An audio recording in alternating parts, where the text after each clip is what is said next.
नमस्ते दोस्तों, स्वागत है आपका थिंक पॉलिटिकल चैनल पर। और बहुत ही एक्साइटिंग न्यूज़ के साथ, वो भी ड्यू स्टूडेंट्स के लिए हम आ गए हैं, क्योंकि हम लेकर आए हैं सेक की एक series that is for political leadership and communication.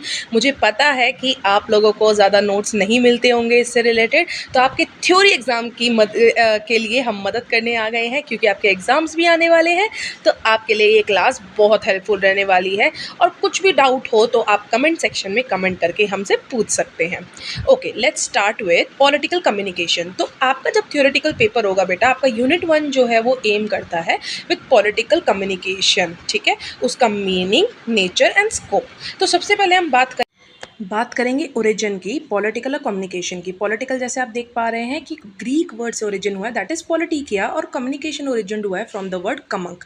अब पॉलिटिकिया बेटा मोस्टली हम बात जब भी करेंगे तो हम बात करते हैं about the function, the role of government, कि हमारा जो पूरा समाज है वो कैसे चल रहा है, ठीक है। There is a difference between society, social and political aspects. Social aspect मतलब जो सामाजिक एस्पेक्ट है, और पॉलिटिकल एस्पेक्ट मतलब जब हम समाज को चलाने वाले इंस्टीट्यूशन यानी सरकार की बात करते हैं, ठीक है।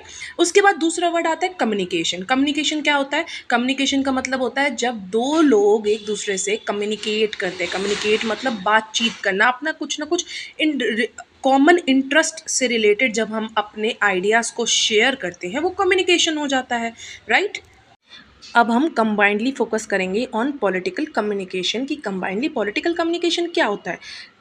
पॉलिटिकल कम्युनिकेशन का मतलब होता है पॉलिटिकल मैसेजिंग, यानी जब आप पॉलिटिकल एस्पेक्ट से रिलेटेड जब भी कोई कम्युनिकेशन स्टार्ट करते हैं। मेनली पॉलिटिकल जब हम बात करें तो मैंने आपको क्या बताया, पॉलिटिकल का मतलब है जब हम सरकार की बात करते हैं। इन सिंपल टर्म्स हम जब स्टेट की सरकार की बात करते हैं बेटा, तो वो होता है पॉलिटिकल। तो दैट मीन्स जब भी हमारा कोई भी लीडर जो होगा, राइट, कोई भी हमारा आईएएस आईपीएस ऑफिसर्स या इंस्टीट्यूट से रिलेटेड, हमारा जो सरकार है उससे रिलेटेड कोई भी ऑफिशियल अगर बातचीत होगी, तो वो हमारी पॉलिटिकल कम्युनिकेशन हो जाती है, राइट। अब गिवन नोट्स को अगर हम ध्यान से देखें तो भाई 1990 से पहले बेटा मोस्टली मतलब कॉमनली पॉलिटिकल कम्युनिकेशन क्या होता था, जैसे आपके इलेक्शन के टाइम कैंपेन्स होती हैं, जो हमारे लीडर स्पीचेस देते हैं, या अपनी पॉलिटिकल एडवर्टाइजमेंट्स, जैसे इलेक्शन के टाइम आपकी जो पार्टी रिलेटेड एडवर्टाइजमेंट्स जो होती थी, ये सारा जो एस्पेक्ट था वो पॉलिटिकल कम्युनिकेशन के अंडर कवर किया जाता था।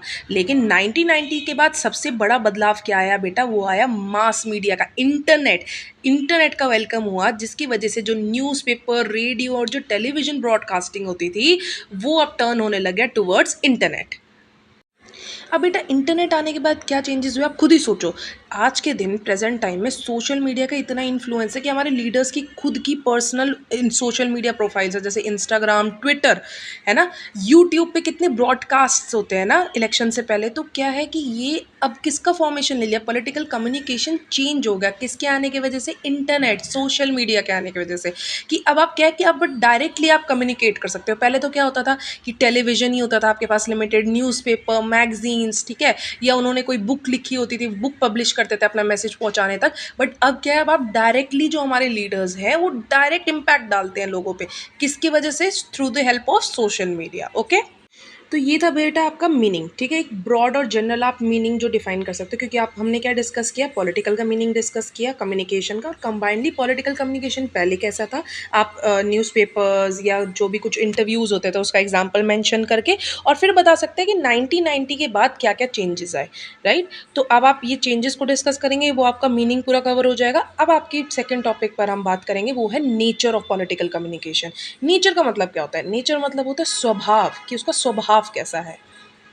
अब जब आपका क्वेश्चन बात करेगा नेचर की, कि आपको नेचर मेंशन करना है, तो नेचर मतलब होता है बेटा स्वभाव, कि भाई ये कैसा है, पॉलिटिकल कम्युनिकेशन क्या होता है, किस चीज़ से बना है, क्या वो एम करता है, ठीक है, क्या चीज़ है उसके अंदर, ठीक है, उसके कैरेक्टरिस्टिक्स क्या है, क्या चीज़ें हमें देख के पता चलता है कि भाई ये एक पॉलिटिकल कम्युनिकेशन यहाँ पर हो रही है। तो उसमें क्या क्या पॉइंट्स आएंगे, सबसे पहला एक पॉइंट आप लिखेंगे स्ट्रैटेजिक नेचर, कि इसके पीछे स्ट्रैटेजी होती है, स्ट्रैटेजिक नेचर होती है, कि सबसे पहले कोई भी बेटा पॉलिटिकल लीडर है, अगर वो कम्युनिकेट कर रहा है, तो कम्युनिकेशन के पीछे उसका कोई ना कोई गोल है, कोई ना कोई इंटरेस्ट है जिसको वो पाना चाहता है। एग्जाम्पल में आप जैसे क्या लिखेंगे कि इलेक्शंस विन करने के लिए, या अपनी इमेज को इम्प्रूव करने के लिए, या लोगों का पब्लिक ओपिनियन अपने तरफ चेंज करने के लिए, ठीक है। तो सबसे पहला आपका पॉइंट क्या हो सकता है, स्ट्रैटेजिक नेचर होता है, राइट। फिर सेकेंड पॉइंट आप क्या कह सकते हैं, सेकेंड पॉइंट आप देख सकते हैं it is persuasive in nature. Persuasive का मतलब क्या होता है, मनाना।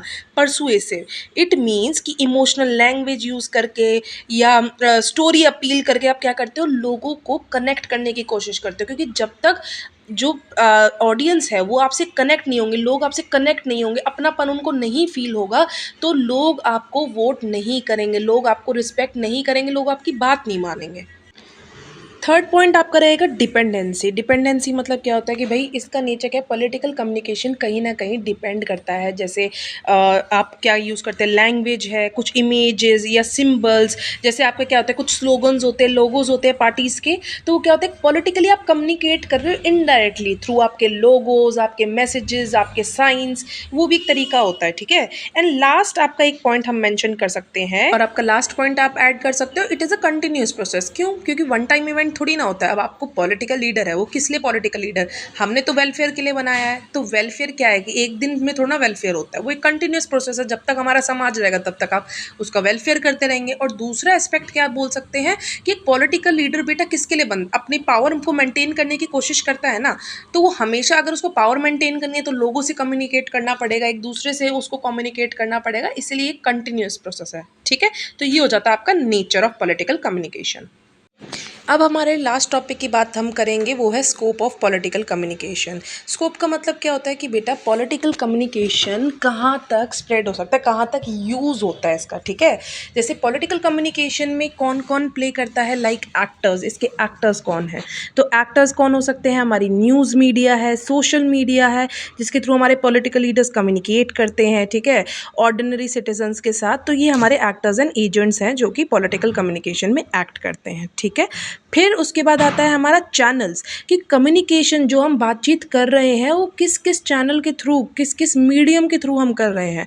तो उसमें कौन कौन यूज़ आ सकता है, जैसे हमारा ट्रेडिशनल मीडिया था, न्यूज़पेपर हो गया, टेलीविज़न हो गया, रेडियो, उसके थ्रू पहले लीडर्स कम्युनिकेट करते थे। बट आज के दिन डिजिटल प्लेटफॉर्म से, जैसे हमारी सोशल मीडिया, हमारे जितने भी लीडर्स होते हैं उनकी खुद की प्रोफाइल्स होती हैं, वो डायरेक्टली कम्युनिकेट कर पाते हैं लोगों से, उनकी खुद की वेबसाइट्स होती हैं, ब्लॉग्स लिखते हैं, ठीक है। तो ये कितना इम्पैक्टफुल होता है आज के दिन, कितना ईजी है लोगों को कनेक्ट करना through to the political leaders. वो अपनी पर्सनल एक्सपीरियंसेस को भी एक्सप्लेन कर सकते हैं। फिर बात आती है हमारा third point, content and messages की। मैसेजेस क्या होता है, आप कम्युनिकेट क्यों कर रहे हो, क्या मैसेज होता है। भैया अगर आप जनरल भी सोचो तो कम्युनिकेट हम कब करते हैं, क्या मैसेज पहुंचाने के लिए, जैसे हम कैंपेन्स वगैरह करते हैं, स्लोगन्स यूज़ करते हैं, न्यूज़, अगर कोई पॉलिटिकल इवेंट हो जाता है उसमें न्यूज़ को कवर करते हैं। तो कहीं ना कहीं हमारा एम क्या होता है, हमारा एम होता है अपना पॉलिटिकल गेन, ठीक है। फोर्थ पॉइंट आपका है ऑडियंस एंड रिसेप्शन। अब इसमें ऑडियंसेस जो है बेटा, हमारा ये जो कम्युनिकेशन है उसमें ऑडियंस सबसे इंपॉर्टेंट एस्पेक्ट है। क्यों, क्योंकि आप वन वे तो कम्युनिकेट कर नहीं रहे हो, it is a two way communication. क्योंकि पॉलिटिकल लीडर्स को कहीं ना कहीं अपना जो इम्पैक्ट है, इन्फ्लुएंस है, वो किस पर डालना है, लोगों पर डालना है, ठीक है। जब तक वो लोगों का एटीट्यूड, बिहेवियर को चेंज नहीं करेंगे तब तक वो पॉलिटिकल गेन नहीं कर पाएंगे, पॉलिटिकल पावर को मेंटेन नहीं कर पाएंगे, ठीक है। तो ये थे हमारे पॉइंट्स अब स्कोप ऑफ पॉलिटिकल कम्युनिकेशन के, ठीक है। उसके बाद हम नेक्स्ट जो कंसंट्रेट करेंगे, नेक्स्ट जो इंपॉर्टेंट पॉइंट आता है वो है हमारे इफेक्ट्स एंड आउटकम्स, कि आपके पॉलिटिकल कम्युनिकेशन से क्या इफेक्ट, क्या आउटकम होता है, ठीक है।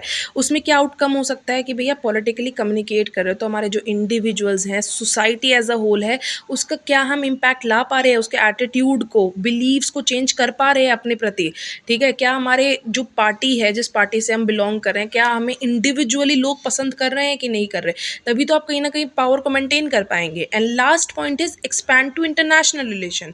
जैसे आप देख पा रहे हैं एग्जांपल में, आप क्या बोल सकते हैं, जैसे एग्जांपल में आप पुट कर सकते हैं नरेंद्र मोदी, कि भाई ना सिर्फ हमारे जो लीडर हैं वो इंटरनेशनल डोमेस्टिक पॉलिटिक्स में कंसंट्रेट करते हैं, वो कहीं ना कहीं इंटरनेशनल रिलेशंस पर भी कंसंट्रेट करते हैं। डिप्लोमेसी हमारा आज के दिन का बहुत इंपॉर्टेंट एस्पेक्ट है बेटा, ग्लोबलाइजेशन के बाद।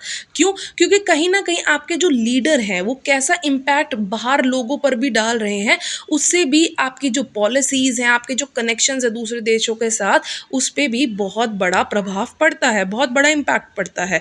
तो कहीं ना कहीं जो पॉलिटिकल कम्युनिकेशन का जो स्कोप है वो ना सिर्फ डोमेस्टिक पॉलिटिक्स तक ही है, वो आगे कंसंट्रेट करता है इंटरनेशनल रिलेशंस पर।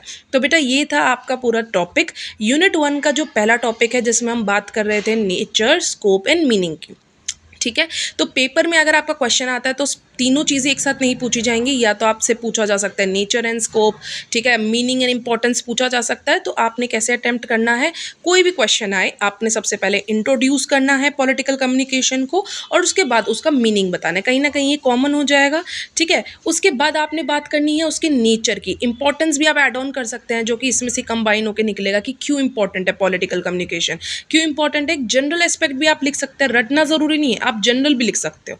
क्यों? क्योंकि पॉलिटिकल कम्युनिकेशन भैया बेटा कहीं ना कहीं हमारे डेली जो लाइफ है, हम जो डेली अपना पॉलिटिकल जैसे इवेंट्स देखते हैं, हमारी सरकार कैसे काम कर रही है, कैसे हमारे लीडर्स कम्युनिकेट कर रहे हैं, कैसे हमारे लीडर्स एक्शन ले रहे हैं, ये सब चीज़ें इसमें काम आएंगी, ठीक है।